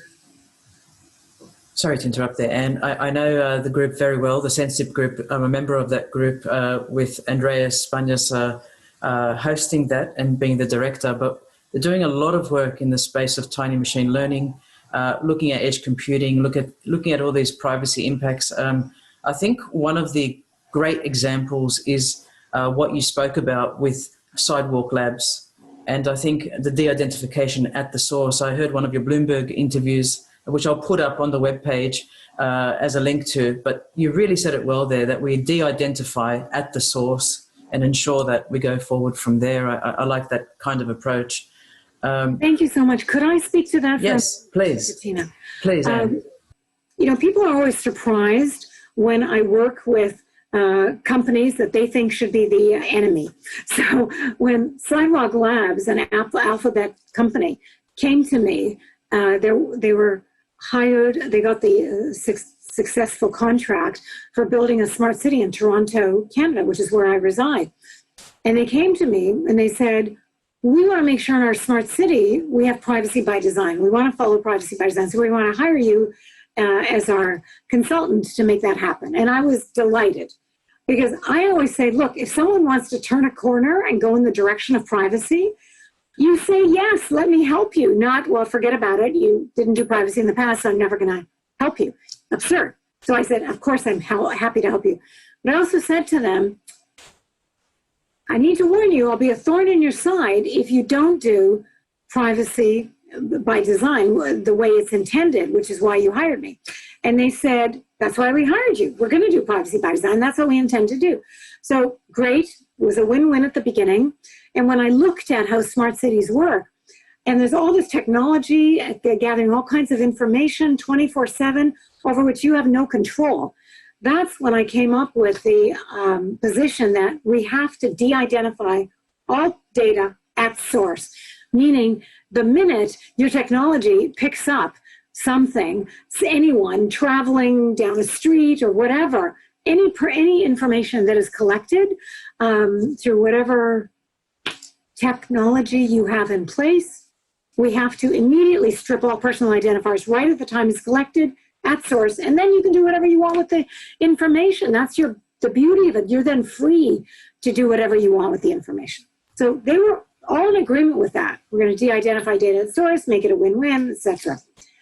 And everything was fine until Jim Balsillie started being very critical of Sidewalk Labs and Alphabet and saying, yeah, but why should they be the one who engages in how to decide what to do with the data, the governance issues associated with the data? Why should they, Sidewalk Labs, be in control of that? So Sidewalk Labs, in response to that, said, okay, we'll set up a trust consisting of multiple parties, including the provincial government, the municipal government, us, and whatever companies are involved in delivering the technology for our smart city. And then they said the following, and this is why I had to resign. They said, and this is the only thing they didn't consult with me on because they knew what I would say. They said, of course, we will encourage companies who work with us to de-identify data at source, but we can't make them do that. They can do whatever they want. I knew when they said that, it would mean that no data would be de-identified at source. It was just throwing away the baby with the bathwater, and it wasn't going to happen. So the next morning, I submitted my resignation, and they all went nuts. I remember Dan Doctoroff in New York City called me, and everybody, why are you resigning? I said, because you never talked to me about this. And had you talked to me, you would have known, as you of course did know, because that's why you didn't talk to me, that this would be untenable. And what I also said was, if you had talked to me about this, I would have said, give me 1 week. Let me go to the City of Toronto, which was the governing body, and let me convince them to say, if you want to work with us to develop this smart city to all the tech companies, then you must de-identify data at source. I know I could get the City of Toronto, their board, to agree to that. And then we would still have multiple parties involving in governance, which is what you wanted, and we would have them all agreeing to de-identify data at source. You don't just say, well, it's up to you if you want to do it. It's nonsense. No one's going to do it like that. Anyway, they didn't have faith in me to do that, and I resigned, and there's no Sidewalk Labs contract anymore. It's gone. So I raise that as an example of why we have to reject the defeatist attitude that, well, it's going to have to be this way because, they're Alphabet or they're whoever. No, it doesn't have to be that way. We can find solutions that address multiple interests at the same time. You don't give up. Sorry, back to you, Katina. That's great. I had listened to a talk once that was talking about pre-processing, that they would still collect at the source and then they'd pre-process and chuck it out and then continue on. But I kind of like what you're saying. Just don't collect it in the first place. At the source, get rid of personally identifiable information. And I also loved at the end of that Bloomberg interview, what you said was, it's not like I'm fighting a smart city. You want Toronto to be first and foremost on the world, landscape of best places to visit, most convenient, and perhaps most privacy enhancing, if we take your angle. But this is the thing. Often there's a student in this room at the moment, Miss Elma Hayrick, who's in a smart city infrastructure and technology course I'm teaching. Elma, I'm not sure if you're able to unmute, but I know Elma's PhD is on the theme of data ownership, and I know she was very touched by your opening remarks, but I'll just let her introduce herself and respond to that smart infrastructure context. Hi, I'm Elma Hayrick. I'm a PhD student interested in smart cities and data ownership, as Katina mentioned. And yes, I was very touched by your opening remarks because I'm originally from Bosnia, so there's also a genocide there, and that element that I resonate with very much. And I appreciate you being here. I did have a question on possible governance structures and what your opinion was on data trust in general versus a legislation approach, like a comprehensive legislation. Of course. I'm all in favor of data trust. It's all a matter of how it's structured and the expectations created. Because, expecting government to do everything, and you heard my comments about government earlier. I worked when I was privacy commissioner for 3 terms, each of the terms there was a different political party in place as the government. And before they became the government, they were all in favor of privacy and strongly protecting data, etc. Then they became the government and everything changed. They wanted to control the data. So I'm not very trustful of government. So the data trust, I think, is an excellent model, but it depends on how it's structured and the expectations created and the requirements to protect privacy. That was my objection with the data trust created by Alphabet Sidewalk Labs in Toronto for the smart city, because they just threw it away. They just said, okay, forget it. You can do whatever you want, your private sector companies. No, you don't do that. You say, great, we want companies. We want you to work with us. And here are the minimal requirements. You're going to have invaluable data that is created in a smart city. We're going to ask to strip the data, the personal data at source in terms of protecting privacy, but then you're going to have massive, wonderful wealth of data. And we can decide how best to orchestrate that and put it to use and the ways in which the terms and conditions, we can decide all that, but you need some ground rules. And that's the only thing I objected to in terms of privacy and the lack thereof, and the lack of any ground rules.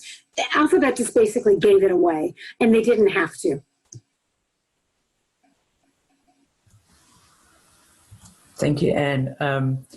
Our first keynote for this whole Colloquium series is online. That's Miss Jumana Abugazela, and she's from Pivot Humanity. She runs Pivot Humanity, and I wanted to give her the floor, if that's okay, Jumana. Of course. Oh, I'm in the witness protection program, which is good because I also haven't had a haircut in a very long time. But thank you for, can you hear me? Okay. All perfect, Jumana. Yes, and we can see your shadow, but okay. We are so grateful you're online, Boston time. Wonderful. Thank you for this brilliant talk. Dr. Cavoukian, you've done the really heavy lifting work and taken us from, let's use the alphabet as a spectrum from A to Q. And I'm interested in your thoughts on how we get from Q to Z. So if A is, no security, no privacy, and Q is, all the way to privacy by design, how do we get that? How do we get past the place where privacy by design is on an ad hoc basis, certain companies and certain people and certain teams and certain products, from that to something that is universal, so that there are a set of norms and standards, and that's baked into how individuals across the board, from design to engineering to management, are applying privacy by design and trust by design principles to their work every day. And what mechanisms do you see, as we know, we're not waiting for the government but what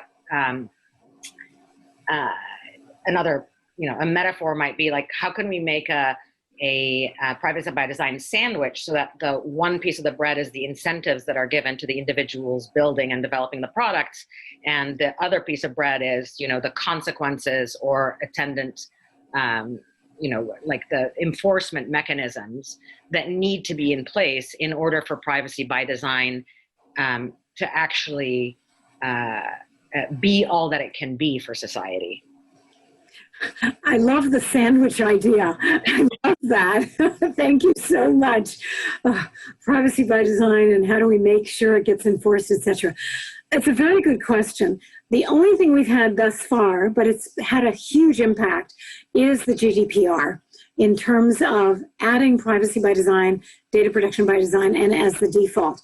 And so many companies globally from around the world are trying now to engage in privacy by design so that they can satisfy the GDPR and engage in trade with the EU. Having legislation in place is very helpful in terms of the requirement, if you will, for privacy by design that may not have been there otherwise. But then companies have to basically take it up and offer the best solutions that incorporate privacy by design. That's why I love working with companies directly, because once they get the need for privacy by design, which may have been generated from the GDPR or other instruments, then they get excited when they understand that this can work in their favor. I've talked to a lot of companies, I talked to a lot of boards of directors, and when I first go in there, they're all doom and gloom. They think, oh my God, this lady's going to talk about privacy. They're going to tank our business operations. And I say to them, give me 10 minutes. Let me lay the foundations of privacy by design, and then let's explore how we can do this. And within usually 20 minutes, all of a sudden I'm getting smiles on their faces because I'm presenting it as something that is going to advance their business interests as well as their customers' interests. The whole win-win idea seems to be such a foreign concept, which is crazy. So working directly with the companies, once they understand the essentials of privacy by design, they're in the best position. They know their company's operations the best, where and how to introduce privacy by design measures proactively in order to prevent the harms from arising, bake it into the code. So we need to talk about that.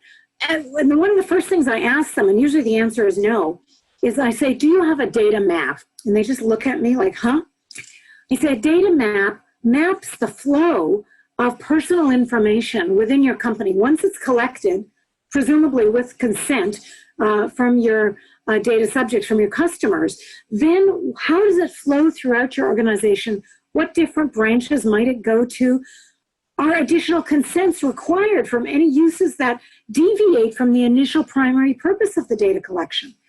Once they understand the value of a data map, companies do it right away. They put it in place because then it alerts them to when additional measures are needed to protect the data by design, when additional harms are being introduced that they may not have been aware of. So those are all the factors that we can deal directly with the companies and that they know best how to address. So usually you need the impetus of something like legislation, if there is, and the GDPR provides that, and then work directly with companies to enhance all the privacy interests. Thank you very much. May I follow up, Katina, with one? Of course. Yes. Thank you very much. I'm actually also really interested in the distinction. I think that, I mean, given that you're going to have another certification, another course around trust by design, and what you see as, you know, where's the line between privacy and trust? And one of the things, so I'm part of an organization called Pivot for Humanity, and our objective is, you know, our view is that responsibility for product, services, behaviors, actions at the company level always reside at the individual level. There are people making certain decisions, making certain choices. And if that's the case, then we need to hold the people accountable, not the entity. So we talk about Google generally, but who is actually responsible for what has actually happened? And so the model we think to follow is a model of professionalization, where individual actors sort of get certified for trust by design, like you're talking about, or like doctors, engineers, teachers, all of those see a responsibility as personal and individual, and then apply that in their work. So I guess my question is and from our perspective, the biggest reason for that is the sort of need to rebuild trust between industry and society. And so what are what are the motivations actually that are driving these coders, developers, engineers, technologists to build the products that they're building? And how can we make sure that their interests are aligned with ours? So I'm very interested to hear what your sort of perspective from on the trust certification is. When I talk to companies, and as I said, it's usually the boards of directors, the CEOs, the senior executives, one of the first things I tell them is you have to engage your employees in what we're talking about here. So the privacy messaging I'm giving you resides on the backs of your employees.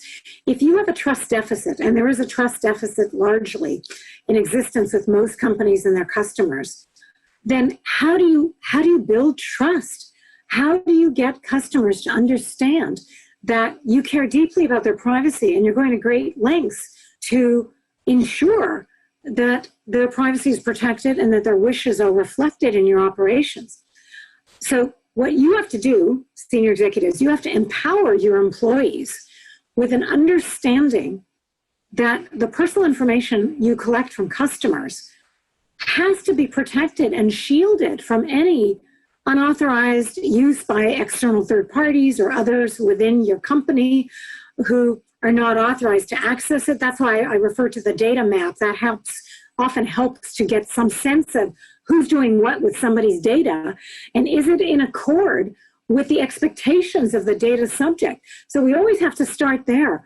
When you collect personal information from individuals, they don't give you the information to do whatever the heck you want with it. They give it to you for a particular purpose, the primary purpose of the data collection. And that's what they're consenting to, hopefully in a positive consent manner. And so you start there and you let your employees know that we can only use this data for this purpose that was reflected to, that was consented to. Beyond that, the walls have to go up, and we have to engage in very strong protective measures in the event that others in the company want to use the data in ways that have not been consented to. So it starts with a very basic talk with the senior executives, but that reflects a new appreciation or an empowerment of individual employees who actually work with the data of individuals, and ensuring that that data is strongly protected and reflected in the use case scenarios made by various individuals at the corporation. So beyond this, we'd have to talk at specific levels, which is what I do with companies, exactly how they use the data and does it deviate or not, and the requirements of a data map and how is it reflected. But I try to get across to them that you have to engage your employees, and they have to have an understanding of why this is important. The Trust by Design course that I'm going to be offering very shortly online is predicated on being given to employees, not the executives. I mean, the executives can take it as well as they want, But the employees have to understand, why is this important? Why does it matter so much? And how does it affect our business operations and our bottom line? It affects your bottom line enormously. And you will get much more valuable information forthcoming from customers if they trust you. And if they trust you and you have this trusted business relationship, you also get additional consent will be forthcoming if additional uses of the data arise later on. So we could talk about this at length, but that's the high level response. Thank you very much. Of course. Those are great questions, Jumana. And it shows, Anne, if our keynotes are coming back to the, preceding colloquiums, there's some connectivity happening here. There's a community forming. In our second week, we had a company called Greater Than Learning, led by Nathan Kinch and Matt. Oh, yes, I know Nathan. Yes. Mitka, right. And what they were talking about was just that. You need the data structure, you need a data model, you need your data definition, and then show me how you got from those privacy principles or security principles right through this process to, for example, terms and conditions on the web page. They want to show the antecedents, the tracking of, the traceability of, and that process. And that's what they're helping organizations like Autodesk to do, is operationalize this privacy by design you've created, because there are charlatans out there, Anne. Yes. There are people waving the flag saying, I'm a privacy by design person. I'm, going to be privacy respective. And in private conversations, what I've personally been privy to is a facial recognition company saying, oh, that's just to fool them. That's just to, we don't do that. We don't spend time doing that. Awful, really awful. But these are the things we have to be privy to. If we want to prove a chain of command or some kind of proof, I think both you and Jumana are coalescing there on the individual ethics with the actual proof in the organization and this process. It has to be obviously executed by the individual. And that's where we have a question from Teresa Anderson on trust. Teresa, can you unmute by any chance? Oh, yes, I can. And I apologize in advance if my cat starts singing, because she's overdue her breakfast. But yes, I'm particularly interested in trust and the challenges of trust building within organizations. I love the idea of the certification that you're offering to the employees, because that is where it falls down, is you can have your message, but it's no good if the practice is different from that. But I guess I have a blue sky question for you, that if you could ask us to do one thing to help build better trust relationships, recognizing the global erosion of that trust, to build those trust relationships in the work that all of us are doing, but also in terms of building better trust relationships for society, so for the people that we're aiming to do better for, what would you ask us to do? Transparency. I think it's absolutely critical that data subjects, individuals, know what you're doing with their information. And you have to be very, very clear upfront at the time that you're collecting the personal information from them, which is usually for a very specific purpose, the primary purpose is the data collection. You have to make it very clear to them, we will only use your information for this primary purpose intended.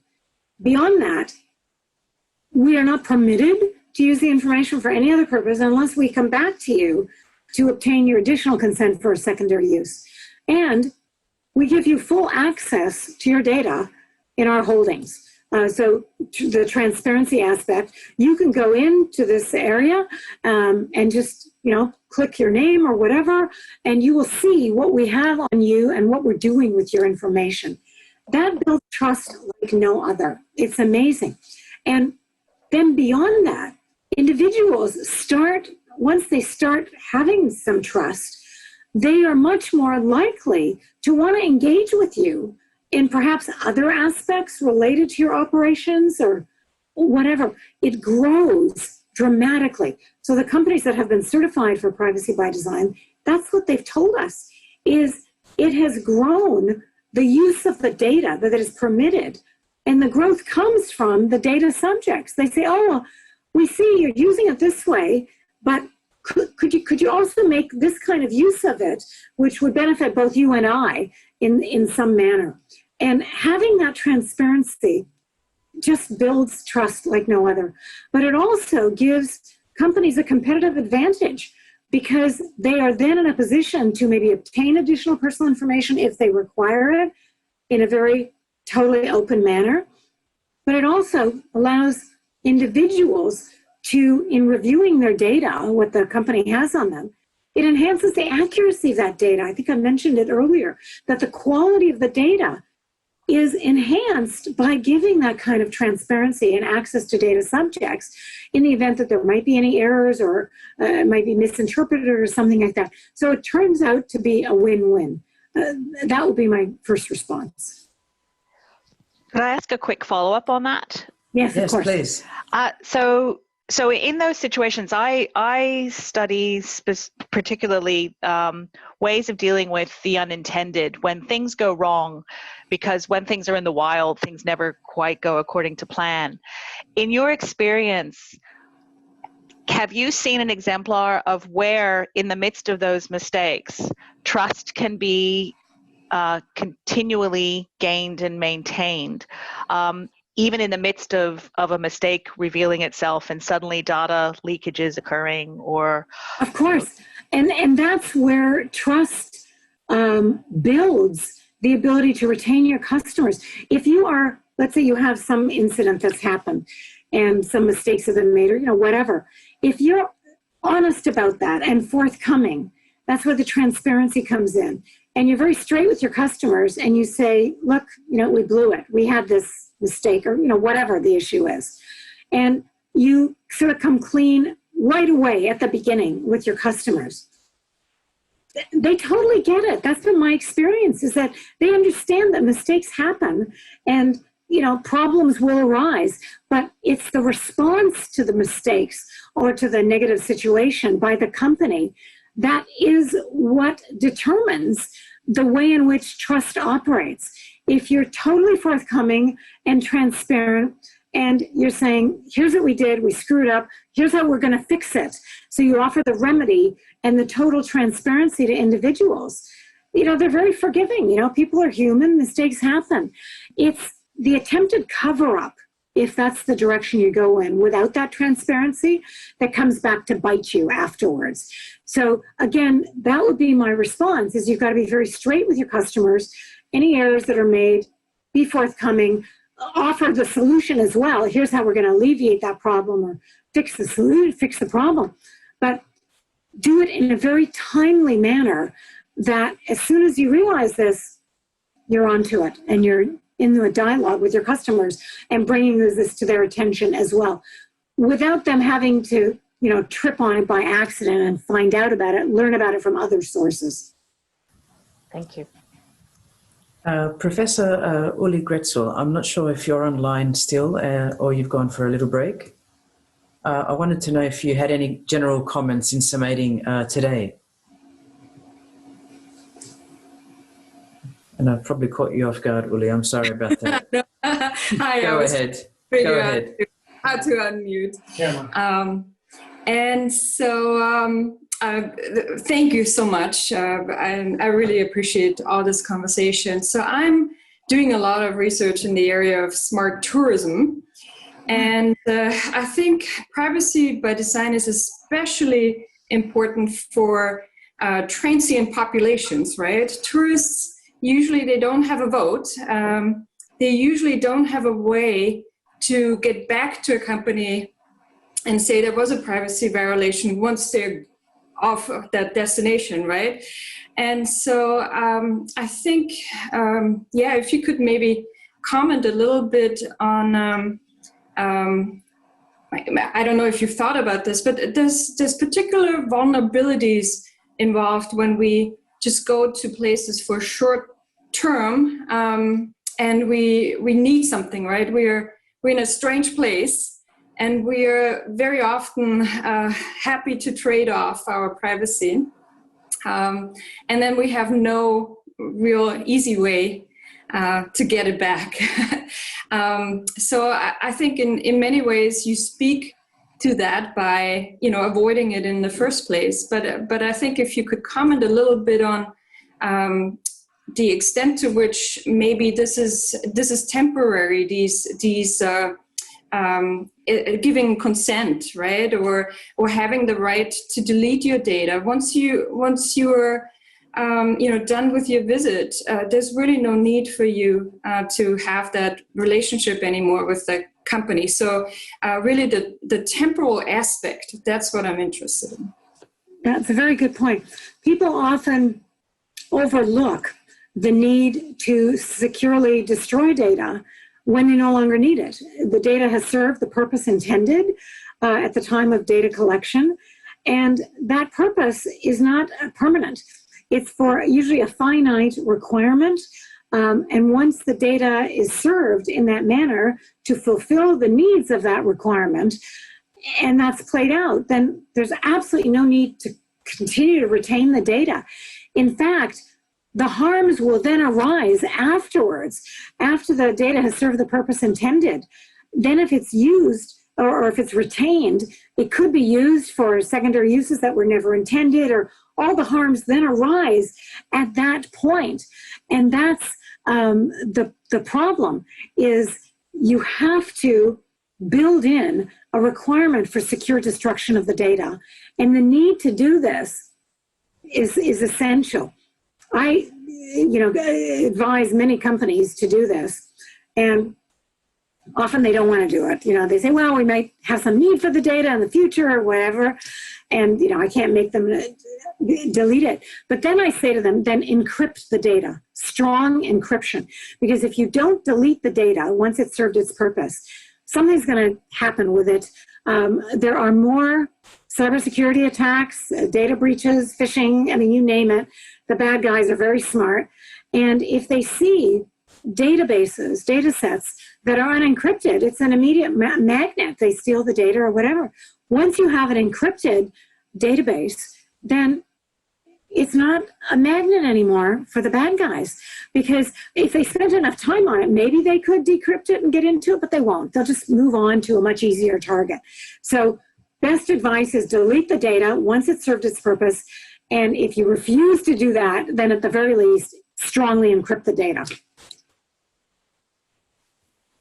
Thank you. Thank you. Thank you, Uli, as well. Thank you to three people we didn't get to ask questions to. That's Toby Shurif, a question on biometrics, which we can post to Dr. Cavoukian later. From Jason Sargent from Swinburne University, you had a great question, and we can do that by connecting you both. And also it was Tara Hairstone. Dr. Anne Cavoukian, thank you so much for these wonderful 2 hours. You usually talk about a birthday bash on your birthday, but I think we've had a privacy bash. But we're celebrating today. We're celebrating privacy. We're celebrating data. We're celebrating new innovations. We're celebrating you and your contribution.